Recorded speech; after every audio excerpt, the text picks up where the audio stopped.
My name is Ohalete Wisdom, and I'm welcoming all of us to the joint press conference on Kogi matter as it concerns their gubernatorial election. And here with me on the joint conference is Dr. Ben Oguche of the indigenous people of Kogi State and Mr. Emmanuel Oluwashegu, who represents a coalition of INEC-credited observers. So we are here to let the press know of some trending issues as it concerns Kogi State governorship election held in November 11, 2023. And as you all know, as a civil society organization, where we comment on matters of such is where it concerns and affects the people, the Nigerian people, with particular reference to the incessant attacks on the judiciary. And you know, judiciary is the last hope of common man. So as a group, we are using this opportunity. In fact, that is the reason why this joint press conference is holding, to condemn in earnest and in its entirety the attacks on the judiciary, because that is the last hope of man as far as justice and justice administration is concerned. Now, the issue, Kogi State governorship election held in 11th November 2023, has been trending, but trending for the fact that somebody lost an election, or some people lost an election, went to court, which is their right to seek redress, but have refused to allow the judiciary do their bit. They have refused to allow the judiciary conclude on the matter and have continued to attack, disparage the judiciary. So we condemn in its entirety. Election, as we all know, is all about showing all working. It's mathematical. The votes are counted or collected and result announced. So if you win, you are announced and congratulated. If you lose, you have the option of seeking redress. Now, Kogi matter is not an exception, but what is of concern and worry is what some people are using Kogi matter to achieve. Somebody went to an election and lost. And for you to be declared governor of a state, you have to meet the constitutional requirement, which is simple majority of the votes and scoring 25% in the 2/3 of a local government spread to test your popularity and your acceptance. And at the end of the day, the governor in Kogi, who was declared winner, who won the election outrightly, scored a simple majority of 446,237, as against Moritala Ajaka, who scored 259,052. Then the governor also won 12 local governments out of 21 local governments of Kogi. He scored simple majority, as we have noted the votes. Then, secondly, he scored the requisite or mandatory 25% in 14 local governments in spread. Then somebody who is asking the judiciary to declare him winner as if the judiciary is a charity organization only scored 259,052, 8 local governments. He won in 8 local governments out of 21, then 25% in only 11 local governments. So how can this person be asking the electoral umpire to declare him winner, or going to judiciary to ask judiciary to declare him winner? I also want to let us know as a civil society organization that these things are clear. If Moritale Ajaka of the SDP were to be serious or wanted to be seen as a serious contender in that election, he should have sought for total cancellation of the election in Kogi so that everybody goes back to poll. That is what everybody expected of him. But going to judiciary or court to say he won when he didn't win is insanity. And again, election held simultaneously in the 21 local government areas across the 3 senatorial districts. Then you validated election in Kogi East that is holding or that held the same time with other senatorial. You validated the results in Kogi East, the Igala-speaking tribe, and invalidated other results from other parts of the states. That is laughable. That is laughable to the common man. So any other argument outside this, outside total cancellation, which is what you would have thought is a joke and one of those gimmicks or shenanigans meant to malign the judiciary and INEC. INEC have done their job. Now, the candidates had rights to approach the court, which he has done, but everybody expects him to wait for the determination of the suit. The court of first instance in this case, a special court for that matter, the tribunal, said the governor won the election beyond all reasonable doubts. The court of appeal also reaffirmed the tribunal's verdict, which is also accepted. But why has the SDP candidate not allowed the judiciary to finish their work and have now resorted to blackmailing the judiciary, disparaging them? Maybe their intent is to box them to a corner to do otherwise, but we cannot allow that. So we are using this press conference to condemn such acts and ask those who are pushing for irregularities, who are pushing for any other thing outside justice in this matter to desist. We are also aware that these people have gone a long way to spend funds, spend money in millions across media organizations. And their intentions is to malign the judiciary, to malign INEC, and even the presidency. Because President Tinubu is a man of rule of law. So when you try to malign agency of government, you are also maligning the presidency. So it's a point we also want to bring to the fore. And again, we're also aware that some people have actually boasted of having contacts with the presidency. And in fact, in this matter, we are aware of the involvement of one senior advocate of Nigeria, but we don't want to mention his name. But in due time, maybe after here, I will provide the details. They are using this man to perpetrate these acts simply because the man felt he's well connected to the presidency.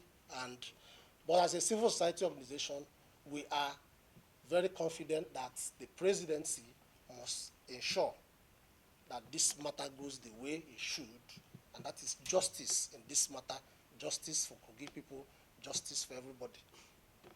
So that is all we have for you. Thank you.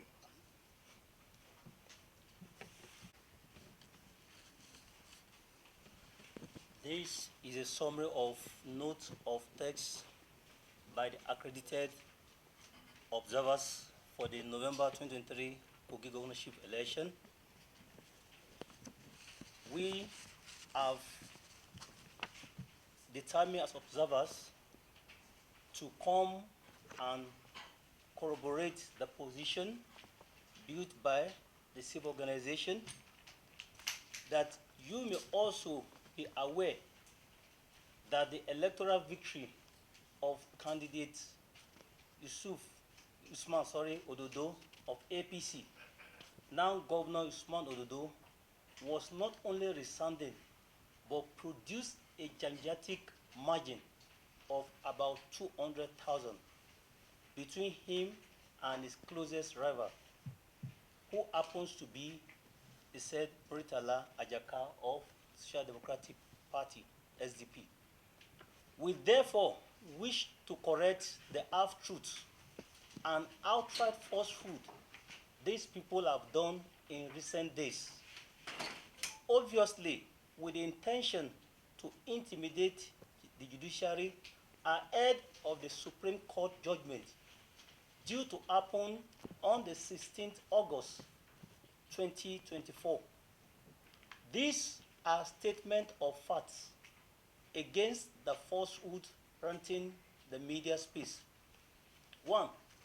The candidate of APC, Usman Ododo, claimed victory in 12 out of 21 local governments, as rightly said, nearly a reasonable two-thirds local governments, and secured the mandatory 25% in the two-thirds local government of the state, thereby making him the only candidate with the highest number of votes as required spread across the 3 central districts of the state as stipulated by law.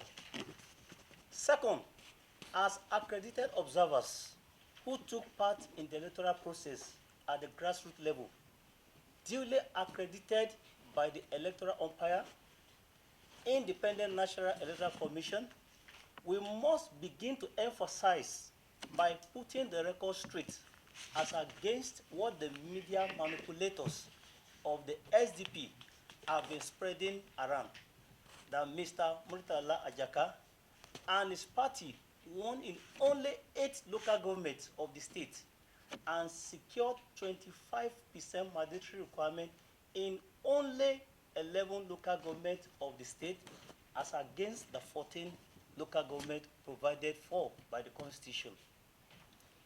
This undeniable record backed fact makes it impossible for the SDP and a candidate to think of going to the court to challenge the obvious victory of Alhaji Usman Ododo.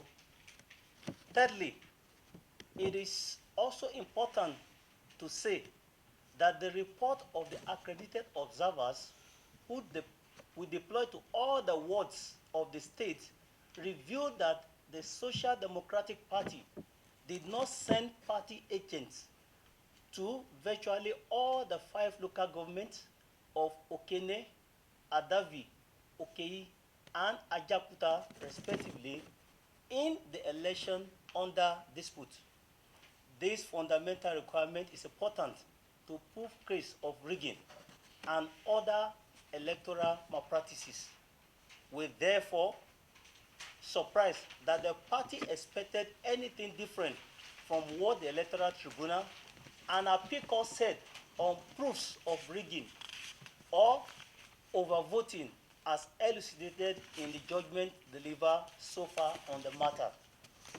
Also, it is important to say that both election petition tribunal and appeal court judgment have come under unguided attacks, cyberbullying, intimidation, and blackmail that could have damped the spirit if not for the resilience and commitment to sustaining the temple of justice against bad losers who visit their frustrations on the judiciary and the integrity of the distinguished benches.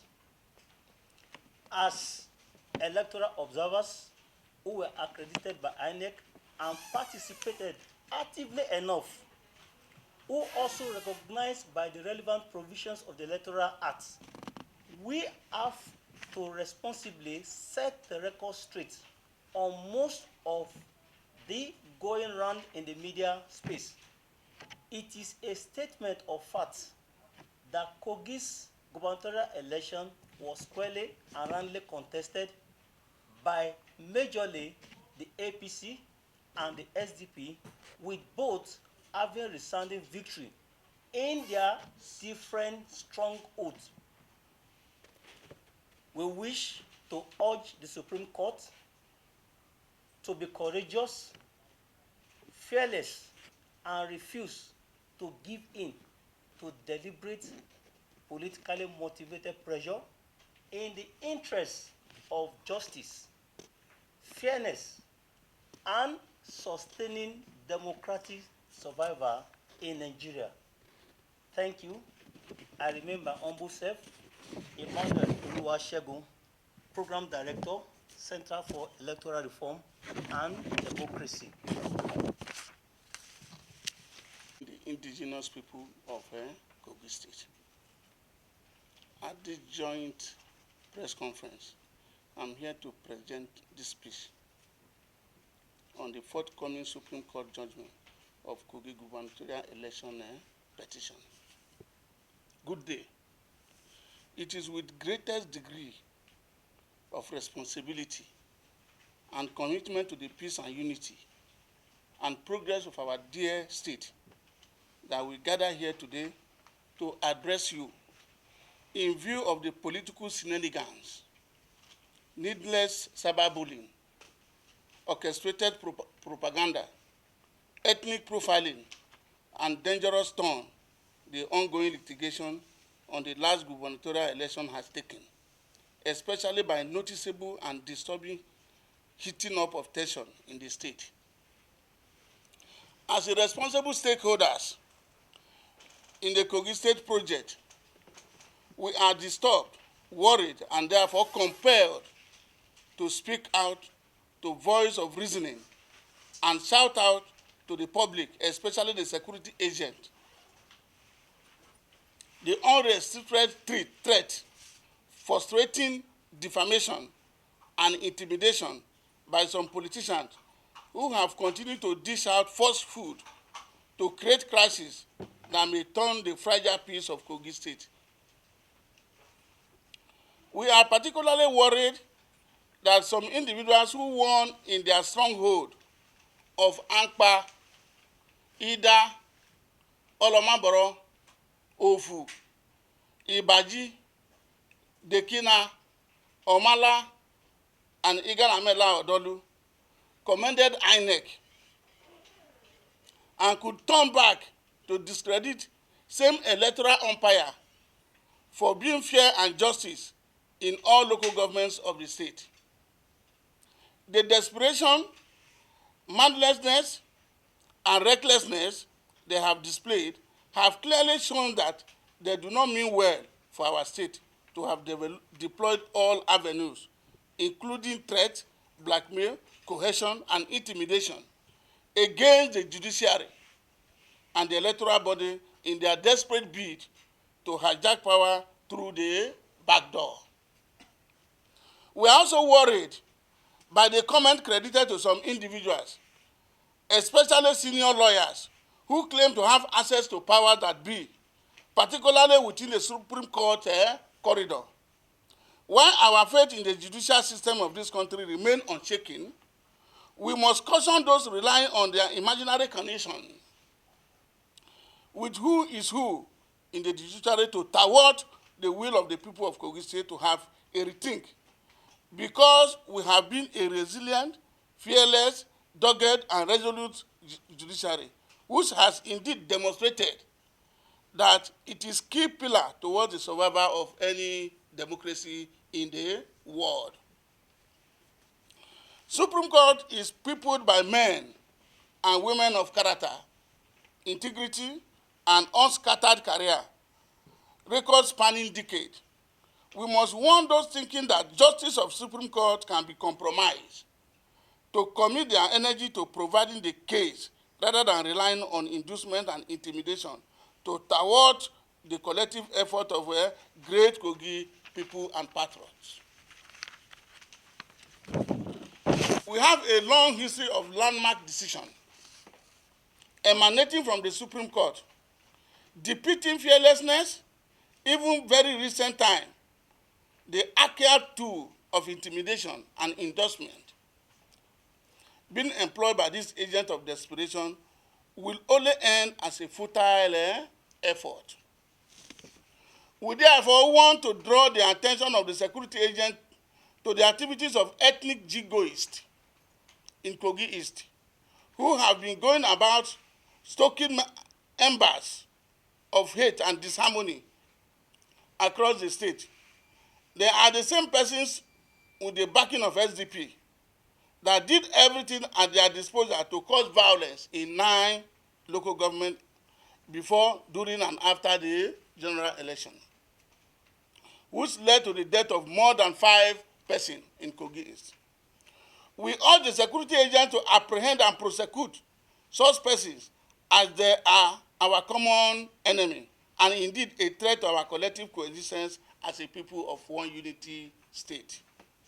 Lastly, we want to make it categorically clear that the election has been won and lost at the polling unit.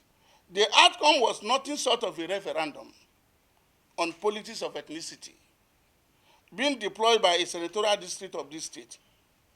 Our people have, in a clear term, chosen their path towards a future of prosperity and progress. We have no iota of doubt that the 3-layer victory of Kogi people will finally be crowned by the Supreme Court for the overall good people of democracy. And indeed, the over 5 million Kogans at home and abroad. And to testify to this, if you watch Berekete family very well, you can see what the governor is doing there. He's a governor that is elected by majority of the people from Kogi East. He don't know where you come from. He believes you as a Kogite is your right to get a dividends of democracy, and is providing it. This is the man that some politicians feel that they can thwart their ambition. The ambition, the collective effort of the people who went round to give the victory to whom they want. Somebody think that as a senior advocate of Nigeria, he has the needed connection that he can penetrate all the nook and crannies within the corridor of the Supreme Court and within the judiciary, within the presidency, and toward what millions of people have gathered to do in just a day. It can never be done. We are here this afternoon to tell the world that the Kogi election is one of the credible, fairest elections conducted in the history of Nigeria. Thank you. Our demand is one, that those behind the maligning, the disparaging, the name-calling, the attacks, the propaganda against INEC should stop and desist forthwith. 2, that justice is what the civil society organizations want in this matter. And we are confident with the type of president we have who believes in rule of law, that justice will be met in the Kogi matter. Thirdly, that these people should not hide under this matter to fan the embers of war, violence in Kogi, as this is capable of causing confusion in that part of Nigeria. That is the demand of the civil society organizations.